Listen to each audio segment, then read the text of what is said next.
एक समय की बात है, भारतवर्ष में एक प्रतापी और दानी राजा राज्य करता था।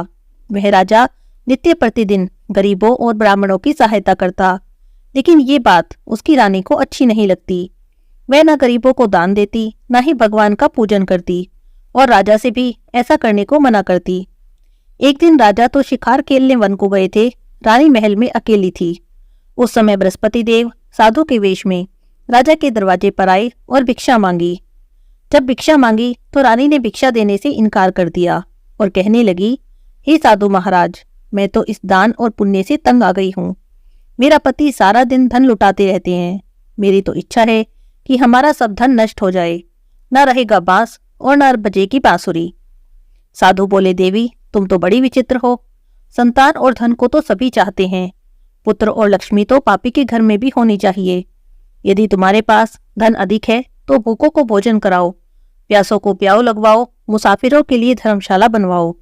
जो निर्धन अपनी कुंवारी कन्याओं के विवाह नहीं कर सकते, उनका विवाह करा दो। ऐसे और भी कई काम हैं जिनके करने से तुम्हारा यश लोक परलोक में फैलेगा। पर रानी पर इन उपदेशों का कोई भी प्रभाव नहीं पड़ा। वह कहने लगी, महाराज आप मुझे ना समझाएं, मैं ऐसा धन नहीं चाहती जो मैं हर जगह बांटती फिरूं। तब साधु बाबा बोले, यदि तुम्हारी ऐसी ही इच्छा है तो ऐसा ही होगा। तुम मेरे कहे अनुसार करना। बृहस्पतिवार को घर लीपकर पीली मिट्टी से अपने सिर धोकर स्नान करना, बट्टी चढ़ाकर कपड़े धोना। ऐसा करने से तुम्हारा सारा धन नष्ट हो जाएगा। इतना कहकर साधु महाराज तो वहां से चले गए। साधु की कहे अनुसार कही बातों को पूरा करते हुए अभी रानी को केवल 3 बृहस्पतिवार ही बीते थे कि उनकी समस्त धन संपत्ति नष्ट हो गई। अब भोजन के लिए भी राजा का परिवार तरसने लगा। तब एक दिन राजा ने रानी से कहा, हे रानी तुम यहीं पर रहो, मैं दूसरे देश को जाता हूँ, क्योंकि यहाँ पर मुझे सभी लोग जानते हैं, इसीलिए मैं कोई छोटा कार्य भी नहीं कर सकता। इतना कहकर राजा तो प्रदेश को चले गए और वहां जंगल से लकड़ी काट कर लाते और शहर में बेचते। इस तरह से वह अपना जीवन व्यतीत करने लगे। इधर राजा के प्रदेश जाते ही रानी और दासी बहुत दुखी रहने लगी। एक बार रानी और दासी को 7 दिन तक बिना भोजन के रहना पड़ा। तो रानी ने अपनी दासी से कहा, हे दासी, पास ही के नगर में मेरी बहन रहती है, वह बड़ी धनवान है, तुम उनके पास जाओ और कुछ अनाज ले आओ, थोड़े समय के लिए गुजर बसर हो जाएगी। तब दासी रानी की बहन के पास गई। उस दिन गुरुवार का दिन था। रानी की बहन उस समय बृहस्पतिवार की कथा सुन रही थी। तब दासी ने रानी की बहन को अपनी रानी का संदेश दिया, लेकिन रानी की बड़ी बहन ने कोई भी उत्तर नहीं दिया। जब दासी को रानी की बहन से कोई उत्तर नहीं मिला तो वह बहुत दुखी हुई और उसे बड़ा गुस्सा भी आया। तब वह वापस चली आई और वापस आकर रानी को उसने सारी बात बता दी। इतनी बात सुनकर रानी ने अपने भाग्य को कोसा। उधर रानी की बहन ने सोचा कि मेरी बहन की दासी आई थी, पर मैं उससे नहीं बोली, वह तो बहुत दुखी हुई होगी। ऐसा सोचकर कथा को सुन और पूजा समाप्त कर वह अपनी बहन के घर आई और कहने लगी, हे बहन, मैं बृहस्पतिवार का व्रत कर रही थी, तुम्हारी दासी मेरे घर गई, पर जब कथा होती है तब तक ना तो उठते हैं और ना ही बोलते हैं, इसीलिए मैं नहीं बोली। कहो दासी क्यों गई थी? तब रानी बोली, बहन तुमसे क्या छिपाऊं, हमारे घर में खाने को अनाज नहीं था। ऐसा कहते कहते रानी की आंखें भर आई। उसने दासी समेत पिछले 7 दिनों से भूखे रहने की सारी बात अपनी बहन को बता दी। तब रानी की बहन बोली, देखो बहन, भगवान बृहस्पति देव सबकी मनोकामना पूरी करते हैं। देखो शायद तुम्हारे घर में भी अनाज रखा हो। पहले तो रानी को विश्वास नहीं हुआ, पर बहन के आग्रह करने पर उसने दासी को अंदर भेजा तो उसे सचमुच अनाज से भरा एक घड़ा मिल गया।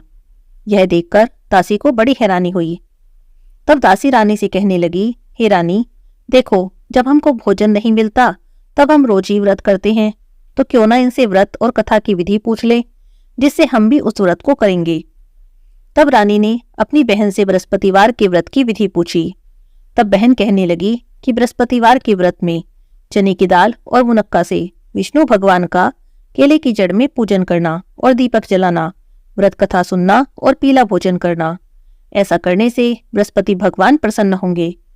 व्रत और पूजा की विधि बताकर रानी की बहन अपने घर लौट गई। 7 दिन बाद जब गुरुवार का दिन आया तो रानी और दासी दोनों ने व्रत रखा। गुड़साल में जाकर चना और गुड़ ले आई। फिर केले की जड़ में भगवान विष्णु का पूजन किया। अब पीला भोजन कहाँ से आए, इस बात को लेकर दोनों बड़ी दुखी थी, पर क्योंकि उन्होंने व्रत रखा था इसीलिए बृहस्पति देव उनसे प्रसन्न थे। एक साधारण व्यक्ति के रूप धारण कर 2 थालों में सुंदर पीला भोजन लेकर आए और दासी को दे दिया। भोजन पाकर दासी बड़ी प्रसन्न हुई। फिर रानी के साथ मिलकर उन दोनों ने भोजन किया।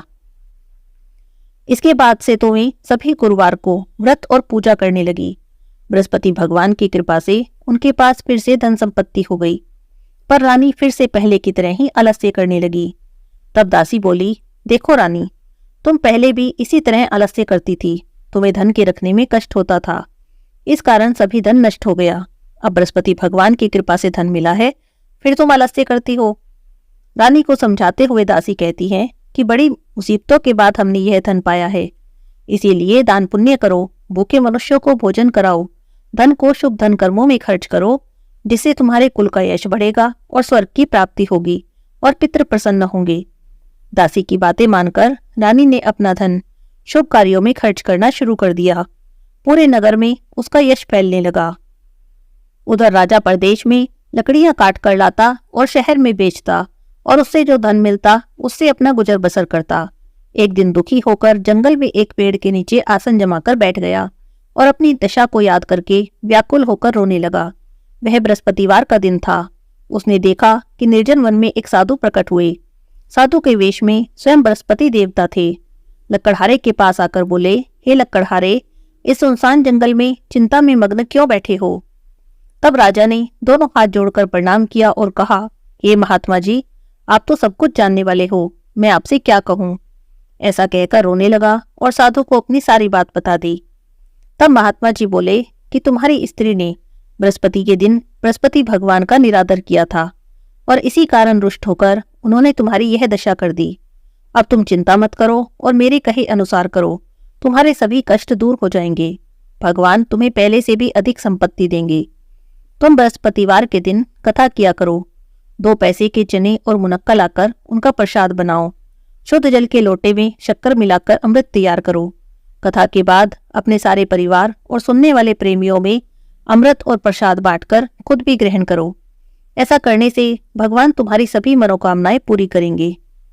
साधु के ऐसे वचन सुनकर राजा ने कहा, हे प्रभु, मुझे लकड़ी बेचकर इतना पैसा नहीं मिलता जिससे भोजन के बाद कुछ बचा सकूं। मैंने रात में अपनी स्त्री को व्याकुल देखा है। मेरे पास कुछ भी नहीं जिससे उसकी खबर तो मंगा सकूं, और फिर कौन सी कहानी कहूं यह भी मुझे कुछ मालूम नहीं। तब साधु बोले, हे लकड़हारे, तुम किसी बात की चिंता मत करो। बृहस्पतिवार के दिन रोजाना की तरह लकड़ी लेकर शहर को जाओ। उस दिन तुम्हें रोज से दुगना धन मिलेगा, जिससे तुम भली भांति भोजन कर लोगे और बृहस्पति देव की पूजा का सामान भी आ जाएगा। और बृहस्पतिवार की कहानी इस तरह से है। प्राचीन काल में एक ब्राह्मण था। वह बड़ा ही निर्धन था। उसकी कोई संतान नहीं थी।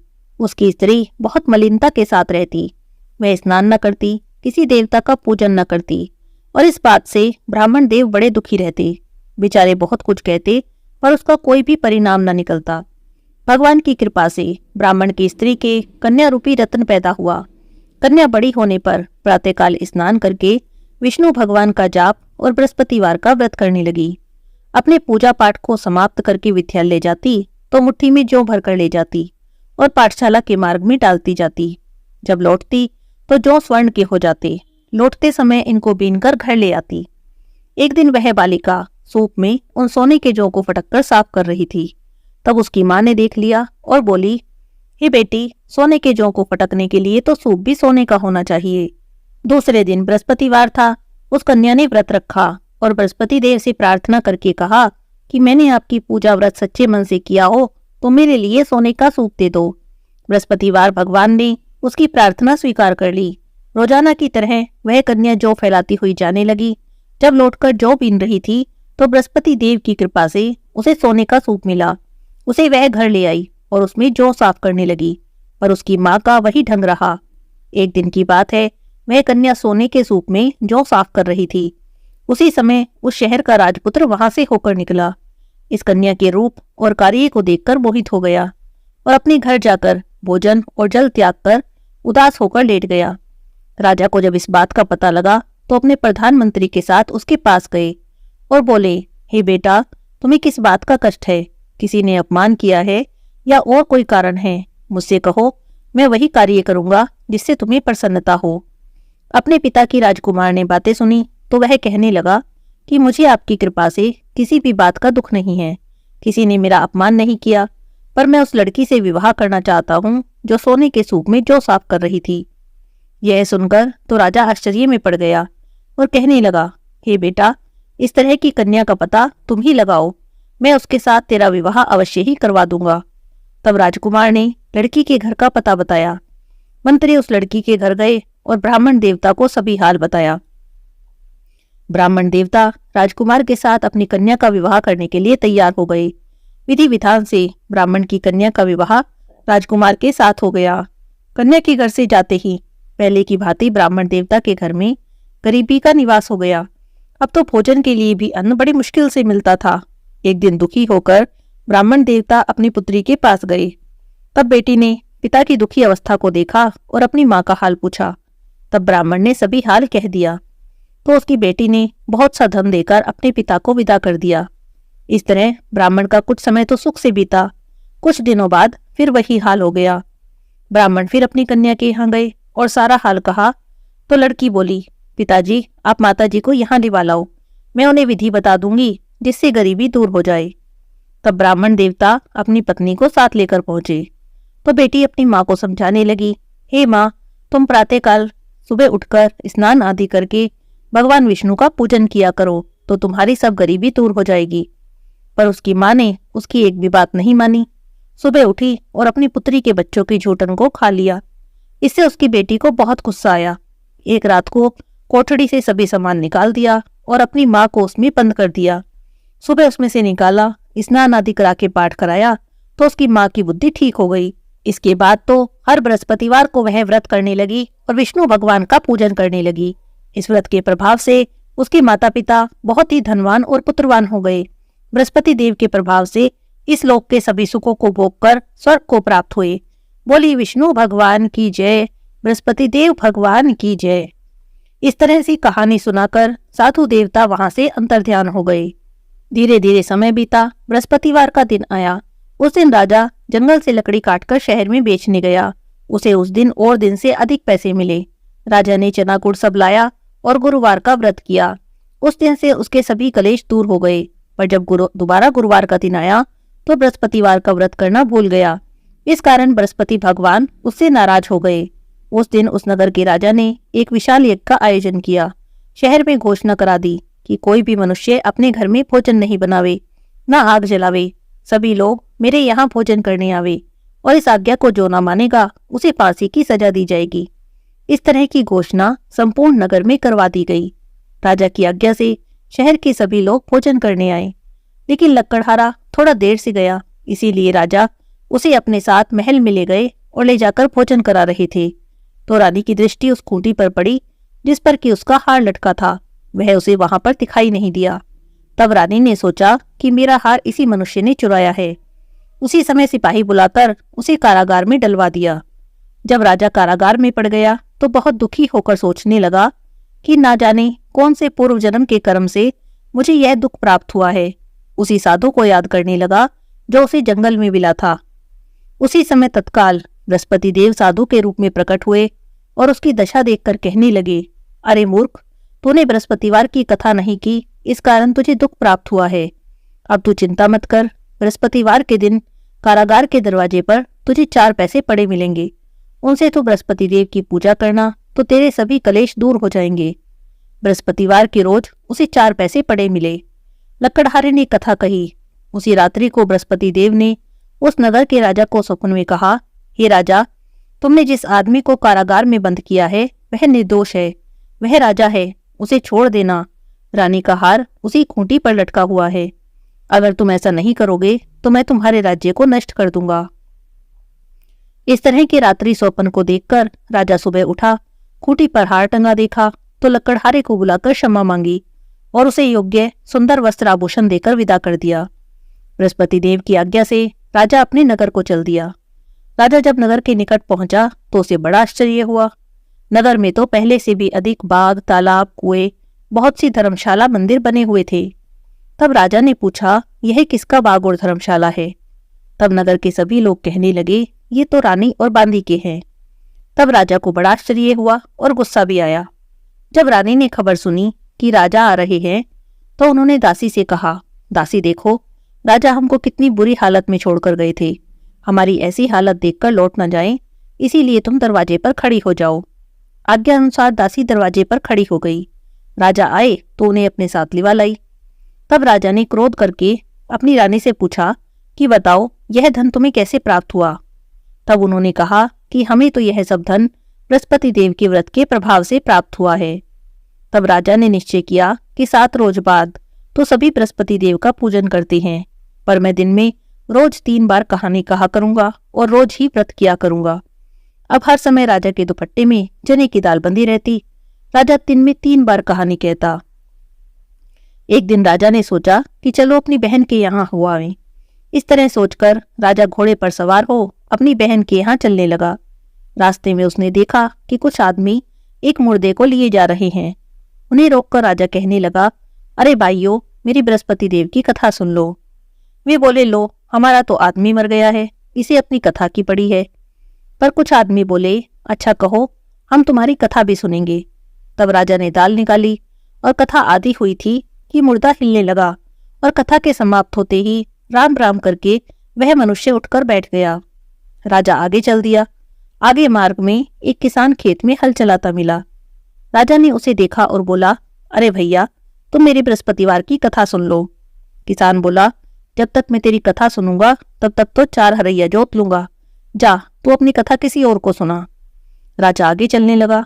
राजा के हटते ही बैल पछाड़ खाकर गिर पड़े और किसान के पेट में बड़ी जोर से दर्द होने लगा। उसी समय उसकी माँ रोटी लेकर आई। जब उसने अपने बेटे का ये हाल देखा तो बेटे से सब हाल पूछा और बेटे ने सारी बात बता दी। बुढ़िया दौड़ी दौड़ी उस घुड़सवार के पास गई। बोली, तू मुझे अपनी कथा सुना दे। अपनी कथा तो मेरे खेत पर चलकर कहना। राजा ने बुढ़िया के खेत पर जाकर कथा करी, जिसे सुनते ही बैल उठकर खड़े हो गए और किसान के पेट का दर्द भी बंद हो गया। चलते चलते राजा बहन के घर पहुंच गया। बहन ने भाई की खूब मेहमानी की। दूसरे रोज प्रातःकाल राजा उठा तो देखने लगा कि सब लोग भोजन कर रहे हैं। तब राजा अपनी बहन से कहने लगा, बहन, ऐसा कोई मनुष्य हो जिसने भोजन न किया हो तो मेरी बृहस्पतिवार की कथा सुन ले। तो बहन कहने लगी, हे भैया, ये देश तो ऐसा ही है। पहले यहाँ के लोग भोजन करते हैं और बाद में कोई अन्य काम करते हैं। अगर कोई पड़ोस में हो तो मैं देखाऊं। ऐसा कहकर देखने चली गई, पर उसे कोई भी ऐसा मनुष्य नहीं मिला जिसने भोजन न किया हो। अंत में एक कुम्हार के घर में गई जिसका लड़का बीमार था। उसे पता चला कि उनके यहाँ 3 रोज से किसी ने भोजन नहीं किया। तब रानी ने अपने भाई की कथा सुनने के लिए कुम्हार से कहा। वह तैयार हो गया। राजा ने उसके घर जाकर बृहस्पतिवार की कथा कही, जिसे सुनकर उसका लड़का ठीक हो गया। अब तो राजा की प्रशंसा होने लगी। एक रोज राजा अपनी बहन से कहता है, हे बहन, हम अपने घर जाएंगे, तुम भी तैयार हो जाओ। राजा की बहन अपनी सास से कहती है तो सास बोलती है, हाँ चली जा, पर अपने लड़के को मत ले जाना, क्योंकि तेरे भाई की कोई औलाद नहीं है। बहन अपने भाई से बोली, हे भैया, मैं तो चलूंगी, पर कोई बालक नहीं जाएगा। तब राजा बोला, जब कोई बालक नहीं जाएगा तब तुम ही क्या करोगी? बड़े दुखी मन से राजा अपने नगर को लौट आया। राजा ने अपनी रानी से कहा कि हम निर्वंशी हैं, हमारा मुख देखने का धर्म नहीं है, और ऐसा कहकर उदास होकर लेट गया और कुछ भी भोजन नहीं किया। तब रानी बोली, हे राजन, बृहस्पति देव ने हमें सब कुछ दिया है, वह हमें औलाद भी अवश्य देंगे। उसी रात को बृहस्पति देव ने राजा से स्वप्न में कहा, हे राजा, उठ, सभी सोच को त्याग दे, तेरी रानी गर्भ से है। राजा को यह बात सुनकर बड़ी खुशी हुई। 9वें महीने में रानी ने एक सुंदर पुत्र को जन्म दिया। जब राजा बोला, हे रानी, स्त्री बिना भोजन के रह सकती है पर बिना कहे नहीं रह सकती। जब मेरी बहन आए तो तुम कुछ मत कहना। रानी ने सुनकर हाँ कर दी। जब राजा की बहन ने शुभ समाचार सुना तो बहुत खुश हुई और बधाई लेकर अपने भाई के यहाँ आई। तब रानी बोली, घोड़ा चढ़कर तो नहीं आई, गधा चढ़ी आई। तब राजा की बहन कहने लगी कि भाभी, मैं इस तरह से ना कहती तो तुम्हें औलाद कैसे मिलती? बृहस्पति देव ऐसे ही हैं, जैसे जिसके मन में कामना है सभी को पूर्ण करते हैं। जो सद्भावना से बृहस्पतिवार का व्रत करते हैं, कथा पढ़ते हैं, सुनते हैं, दूसरों को सुनाते हैं, बृहस्पति देव उनकी सभी मनोकामना पूरी करते हैं। भगवान बृहस्पति देव उनकी सदैव रक्षा करते हैं। इस संसार में जो भी सद्भावना से भगवान जी का पूजन व्रत सच्चे हृदय से करते हैं, उनकी सभी मनोकामनाएं पूरी होती है। जैसी सच्ची भावना से राजा और रानी ने उनकी कथा का गुणगान किया, तो उनकी सभी इच्छाएं बृहस्पति देव जी ने पूरी की। इसीलिए कथा सुनने के बाद प्रसाद लेकर जाना चाहिए और हृदय से उनका मनन करते हुए जयकारा बोलना चाहिए। बोलो बृहस्पति देव की भगवान की जय हो, बोलो विष्णु भगवान की जय हो। ओम जय बृहस्पति देवा, स्वामी जय बृहस्पति देवा। छिन छिन भोग लगाऊं, कदली फल मेवा। ओम जय बृहस्पति देवा। तुम पूर्ण परमात्मा, तुम अंतर्यामी, जगत पिता जगदीश्वर, तुम सबके स्वामी। ओम जय बृहस्पति देवा। ओम जय बृहस्पति देवा, स्वामी जय बृहस्पति देवा। छिन छिन भोग लगाऊं, कदली फल मेवा। ओम जय बृहस्पति देवा। चरणामृत निज निर्मल, सब पातक हरता, सकल मनोरथ दायक, कृपा करो भरता। ओम जय बृहस्पति देवा। ओम जय बृहस्पति देवा, स्वामी जय बृहस्पति देवा। छिन छिन भोग लगाऊं, कदली फल मेवा। ओम जय बृहस्पति देवा। तन मन धन अर्पण कर, जो जन शरण पड़े, प्रभु प्रकट तब होकर, आकर द्वार खड़े। ओम जय बृहस्पति देवा। ओम जय बृहस्पति देवा, स्वामी जय बृहस्पति देवा। छिन छिन भोग लगाऊं, कदली फल मेवा। ओम जय बृहस्पति देवा। दीन दयाल दयानिधि, भक्तन हितकारी, पाप दोष सब हरता, भव बंधन हारी। ओम जय बृहस्पति देवा। ओम जय बृहस्पति देवा, स्वामी जय बृहस्पति देवा। छिन छिन भोग लगाऊं, कदली फल मेवा। ओम जय बृहस्पति देवा। सकल मनोरथ दायक, सब संशय हारी, विषय विकार मिटाओ, संतन सुखकारी। ओम जय बृहस्पति देवा। ओम जय बृहस्पति देवा, स्वामी जय बृहस्पति देवा। छिन छिन भोग लगाऊं, कदली फल मेवा। ओम जय बृहस्पति देवा। जो कोई आरती तेरी प्रेम सहित गावे, ज्येष्ठानंद आनंद कर, सो निश्चय ही पावे। ओम जय बृहस्पति देवा। ओम जय बृहस्पति देवा, स्वामी जय बृहस्पति देवा। छिन छिन भोग लगाऊं, कदली फल मेवा। ओम जय बृहस्पति देवा। सब बोलिए विष्णु भगवान की जय, बृहस्पति देव भगवान की जय।